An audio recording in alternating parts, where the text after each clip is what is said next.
আল্লাহ তাআলার উপরে যাদের বিশ্বাস আছে, যাদের ঈমান পূর্ণাঙ্গ হয়েছে, তারা কখনো শুভযাত্রার নামে ভালো কিছু করলে বিভিন্ন ধরনের হুতুম পেশা, বিভিন্ন ধরনের মূর্তির ছবিগুলো দিয়ে যারা শুভযাত্রা করে, পয়লা বৈশাখ নামক একটা হিন্দুয়ানি সংস্কৃতি যারা বাংলা সংস্কৃতি নামে চালিয়ে দিচ্ছে, তাদেরকে আল্লাহ তাআলার উপরে বিশ্বাস আছে কথা বলেন। যদি আল্লাহ তাআলার উপরে বিশ্বাস থাকতো তাহলে শুভযাত্রা, মঙ্গল যাত্রা এগুলো কোনো যাত্রার কোনো নাম থাকতো না মুসলমানদের মধ্যে। কারণ ভালো এবং মন্দ সব কিছু দেওয়ার মালিক কে হয় কথা বলেন? আল্লাহ। যদি আল্লাহ তাআলা সব ভালো মন্দর মালিক হয়ে থাকে, তাহলে তোমার হুকুম কাছে মাথায় নিয়ে ঘুরতে বলছে কে? রাস্তায় রাস্তায় হলুদ শাড়ি পরে হিন্দুদের মতো তোমাকে রাস্তায় বের হতে বলছে কে? সারা বছর তুমি পান্তায় ইলিশ খাও, তাতে কোনো অসুবিধা নাই। একটা দিনকে নির্দিষ্ট করে দেওয়ার অর্থ কি? একটা দিনকে নির্দিষ্ট করে দেওয়ার অর্থ কি আছে বাঙালি? এই জন্য আমরা ভালো মুসলমান হতে পারিনি, আবার ভালো বাঙালি হতে পারিনি। নামে নামে বাঙালি। আমার আপনার বাড়িতে যদি বিবাহ শাদীর অনুষ্ঠান হয়, ওকে হাত দিয়ে বলতে পারবেন না কেউ তার বাড়িতে বাংলা গান বাজে। বিবাহ শাদীর অনুষ্ঠান হলেও গান তো শোনা হারাম, হারাম হওয়ার দিকে যাবো না, যুক্তিতে আসেন। যখন আমাদের বাড়ি বিয়ের অনুষ্ঠান হয়, যখন আমাদের যুবকরা আল্লাহ তাআলার সাথে গুনাহ করে, নিলাম বিভিন্ন ঘটনার আয়োজন করে, বাংলা গান তো তাদের ওই বক্স দিয়ে বলে শোনা যায় না, তারা বিভিন্ন হিন্দি গান, ইংলিশ গানগুলো শোনে। তাহলে এই সময় তোমার বাংলা সংস্কৃতি কোথায় গিয়েছে? বাংলা সংস্কৃতি এখানে তোমার কোথায় গিয়েছে? তুমি পয়লা বৈশাখের নামে হিন্দুয়ানি সংস্কৃতি বাংলাদেশের মুসলমানদের মধ্যে ঢুকানোর পায়না বিগত দিনেও হয়েছে, এখনো চলছে। যদি পোশাক আদির দিকে আসি, তাহলে আমরা বিগত দিনে যে সমস্ত একে ফজলুল হক, এরাম আরো যেন মাওলানা ভাসানী সহ আরো যারা শেখ মুজিবের নাম দাও দিলাম, কিছু মনে করেন না, জিয়ার নাম দিলাম, কিছু মনে করেন না, তাদের বিগত দিনের পোশাকগুলোর দিকে তাকান। আর এখন বাংলাদেশের মানুষের পোশাকগুলোর দিকে তাকান। লুঙ্গি তো এখন পরতেই চায় না, পাঞ্জাবি তো বহু দূরের কথা, প্যান্ট শার্ট টাই যেগুলো আমেরিকান। এখানে আপনার বাংলা সংস্কৃতি কোথায় গিয়েছে? এখানে কোথায় গিয়েছে পোশাকের মধ্যে বাংলা সংস্কৃতি? এই সময় নেই।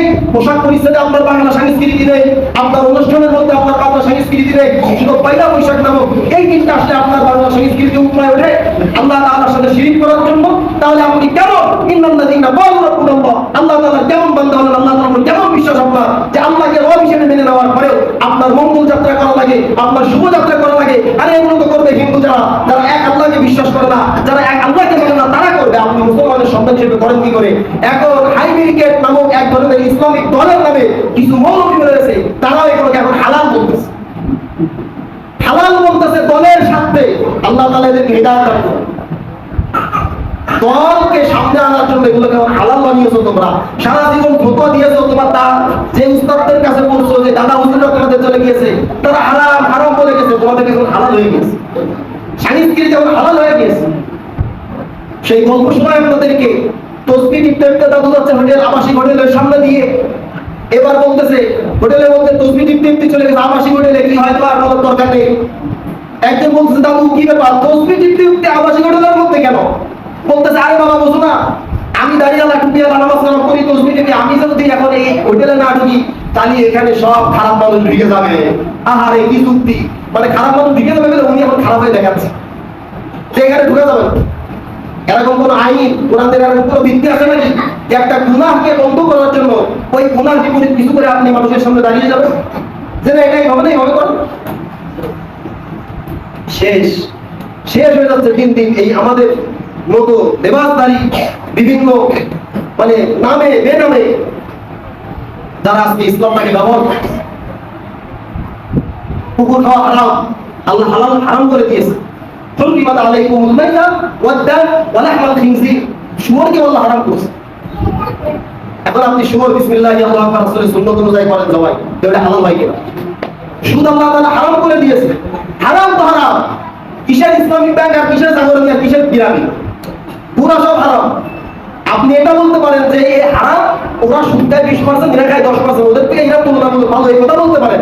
আপনি হালাল বলে চালাইবেন কিভাবে? কোরআন কি আপনার পাবে? সম্মানিত হাজিরিন, ইসলাম বুঝতে হবে সোজা সাপটা। আল্লাহ তাআলা কোরআনের মধ্যে দুই ধরনের আয়াত নাযিল করেছে। একটা আয়াত হলো বোঝার জন্য কারো কাছে যাওয়া লাগে, আপনাদেরকে আগেই একদিন বলেছি। আর একটা আয়াত আছে যেটা বোঝার জন্য ব্যাখ্যা বিশ্লেষণ হাদিসের প্রয়োজন হয়, রাসূলের সুন্নাহর প্রয়োজন হয়। এমন কোনো নস নাই যে একটা সংস্কৃতি, হারাম সংস্কৃতি, হিন্দুয়ানি সংস্কৃতি আপনি হালাল করার জন্য আপনি অন্য সিস্টেমে চালিয়ে দিবেন।